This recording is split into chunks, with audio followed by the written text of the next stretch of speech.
सदाशिवसमारम्भां शङ्कराचार्यमध्यमाम् अस्मदाचार्यपर्यन्तां वन्दे गुरुपरम्परां। श्रुतिस्मृतिपुराणानाम् आलयं करुणालयं नमामि भगवत्पादं शङ्करं लोकशङ्करं। शङ्करं शङ्कराचार्यं केशवं बादरायणं सूत्रभाष्यकृतौ वन्दे भगवन्तौ पुनः पुनः। ईश्वरो गुरुरात्मेति मूर्तिभेदविभागिने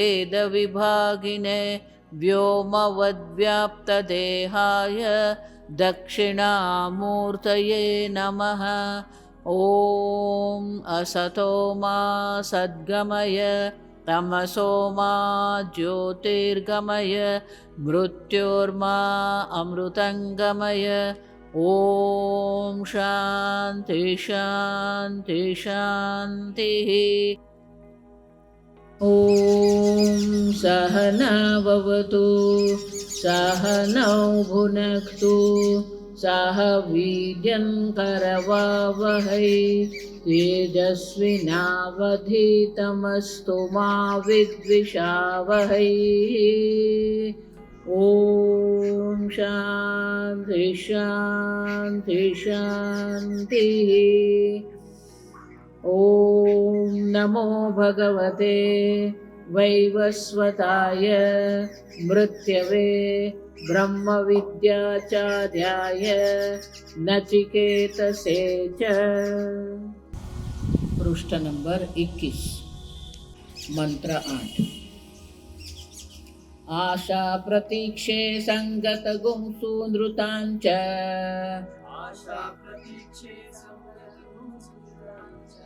आशा प्रतीक्षे संगत गुंसु नृतांच इष्टापूर्ते पुत्र पशुगुंश्च सर्वान् इष्टापूर्ते पुत्र पशुगुंश्च सर्वान् एतद्भृङ्क्ते पुरुषस्याल्पमेधसः एतद्भृङ्क्ते पुरुषस्याल्पमेधसः यस्यानश्नन् वसति ब्राह्मणो गृहे यस्यानश्नन् वसति ब्राह्मणो गृहे।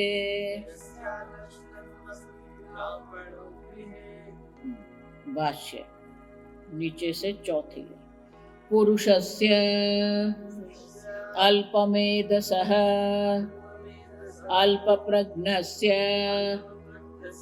यस्य अनश्नन् न भुञ्जानः ब्राह्मणः गृहे वसति तस्मात् अनुपेक्षणीयः सर्व अवस्थासु अपि अतिथिः इत्यर्थः।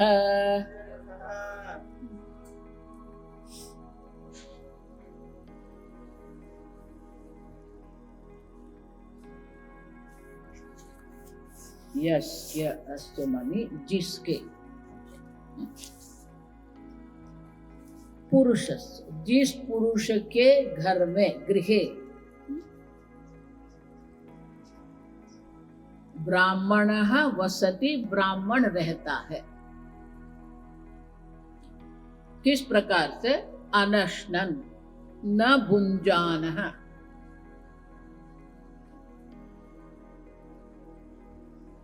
किसी भी के घर किसी भी पुरुष किसी के व्यक्ति के घर अगर ब्राह्मण बिना खाए पिए रहता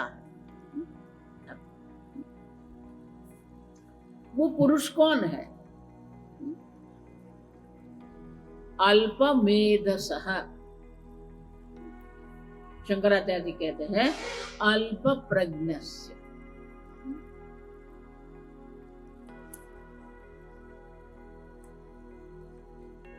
बुद्धि के अनेक विभाग हैं।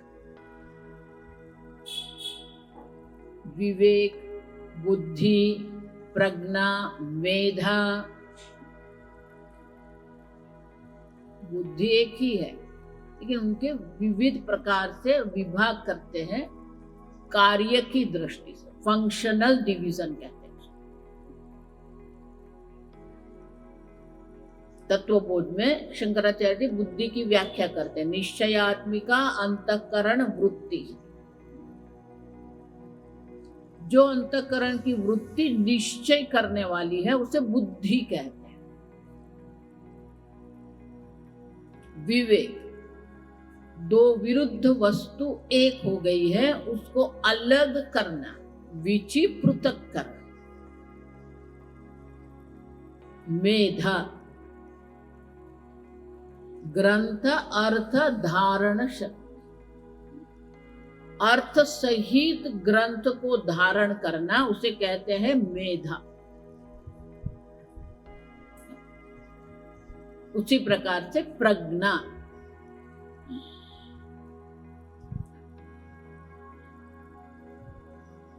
प्रज्ञा माने क्या? ज्ञान है, मेधा है, लेकिन साथ में प्रज्ञा भी आवश्यक। प्रज्ञा मानी अंडरस्टैंडिंग, समझ।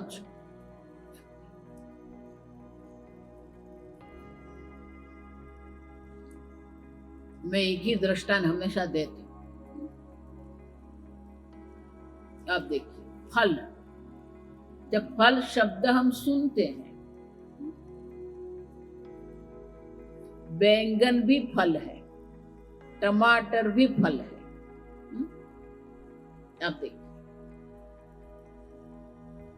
कुकुम्बर, ककड़ी जिसको क्या, खीरा जिसको कहते हैं, वो भी क्या है?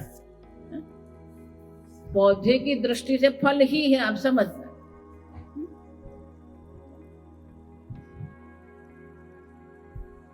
फिर भी वो फल में हम विभाग करते हैं।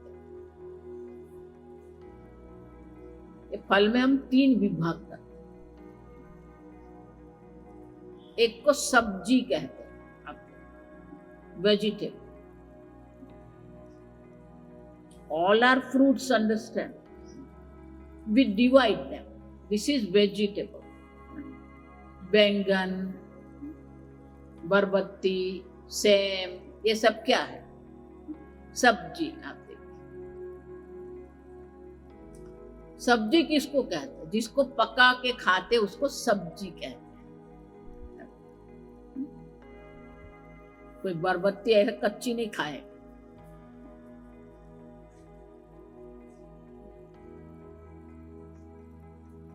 सलाद, ककड़ी, गाजर, टमाटर, ये सब क्या है? कच्चे खाते हैं।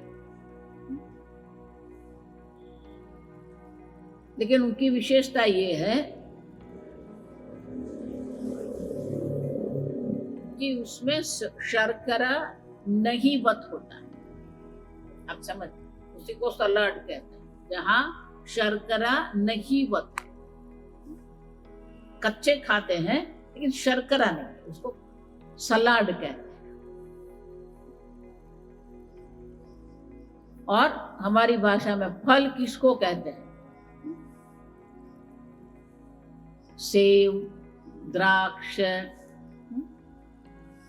पाइनएप्पल, अनार, तरबूज, खरबूज, वो भी कच्चे खाते हैं, लेकिन उसमें क्या है? शर्करा, उसे फल कहते हैं।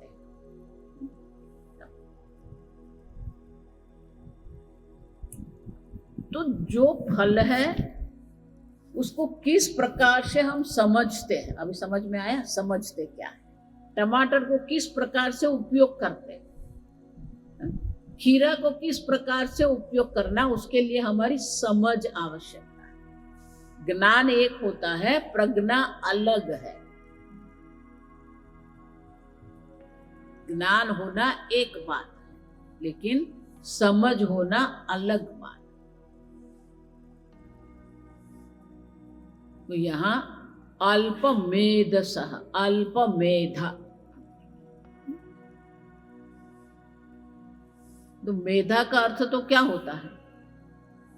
ग्रंथ अर्थ धारण शक्ति। तो शंकराचार्य जी अल्प मेधा को क्या कहते हैं? अल्प प्रज्ञा। ग्रंथ धारण करने से कुछ होता नहीं, उनका हमारे जीवन में वो जो ज्ञान है, जो समझ है, वो हमारे जीवन में अभिव्यक्त होता है कि अल्प प्रज्ञा। हम जानते तो बहुत कुछ है, लेकिन वो ज्ञान हमारे जीवन में अभिव्यक्त नहीं होता है, उसी को कहते हैं अल्प प्रज्ञा। कई बार नियम तो हम जानते हैं, लेकिन नियम का अनुसरण हम नहीं करते। क्यों नहीं करते? आप देखिए, जानते हैं सूर्योदय के पहले उठ जाना है, स्नान करके तैयार हो जाना है। अब बहुत कुछ हम जानते हैं, लेकिन हमारी प्रज्ञा ठीक नहीं है, इसलिए उनकी अभिव्यक्ति हमारे जीवन में नहीं है। समझ में? नियम तो बहुत कुछ हम जानते हैं, लेकिन उनका अनुसरण हम कितना करते हैं? अनुसरण इसलिए नहीं हो रहा है क्योंकि हमारी प्रज्ञा ठीक नहीं, इसलिए शंकराचार्य कहते हैं अल्प प्रज्ञा। जो अल्प प्रज्ञा है, उनके घर ब्राह्मण अनशन रहता।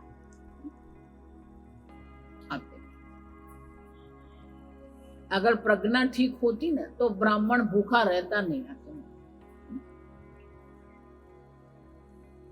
भागवत में तो द्रौपदी कहती है ब्राह्मणाः नितराम गुरुः। आप देखिए,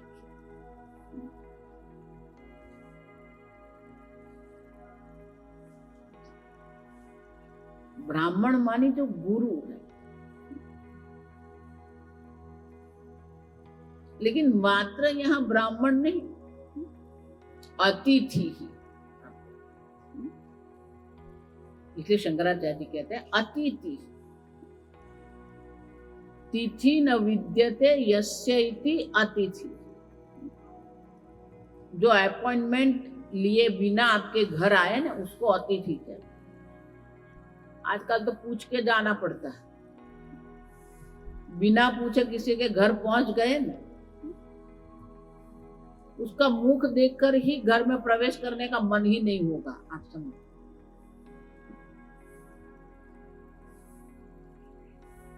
अतिथि। आजकल अतिथि रहा ही नहीं है।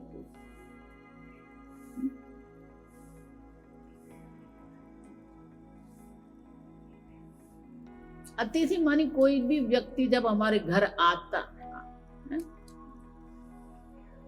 और उसमें भी ये अतिथि तो कौन है? ब्राह्मणः अतिथि। नचिकेता अतिथि मात्र नहीं है, ब्राह्मण है।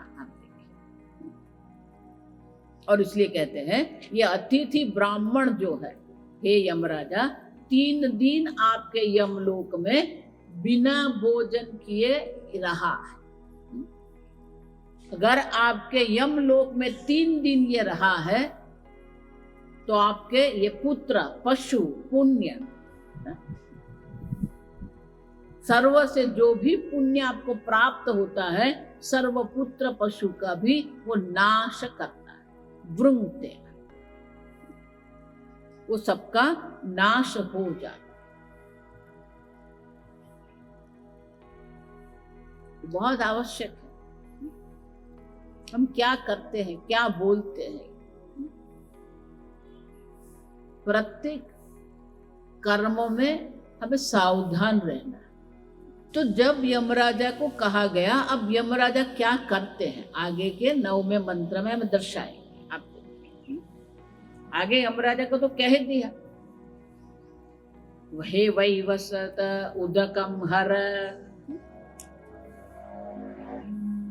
हे वैवस्वत आप उदक ग्रहण करिए, और ये जो नचिकेता अतिथि ब्राह्मण है उनका पाद आदि के द्वारा प्राद प्रक्षालन आदि के सेवा करिए।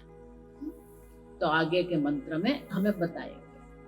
ओम शन्नो मित्र शं वरुणः शन्नो भवत्वर्यमा शन्न इन्द्रो बृहस्पतिः शन्नो विष्णुरुक्रमः नमो ब्रह्मणे नमस्ते वायो त्वमेव प्रत्यक्षं ब्रह्मासि त्वामेव प्रत्यक्षं ब्रह्मावादिशं ऋतमवादिशं सत्यमवादिशं तन्मामावीत् तद्वक्तारमावीत् आवीन्माम् आवीत् वक्तारम्। ओम शांति शांति शांतिः। ओम पूर्णमदः पूर्णमिदं पूर्णात् पूर्णमुदच्यते पूर्णस्य पूर्णमादाय पूर्णमेवावशिष्यते। ओम शांति शांति शांतिः। हरिः ओम श्री गुरुभ्यो नमः। हरिः ओम।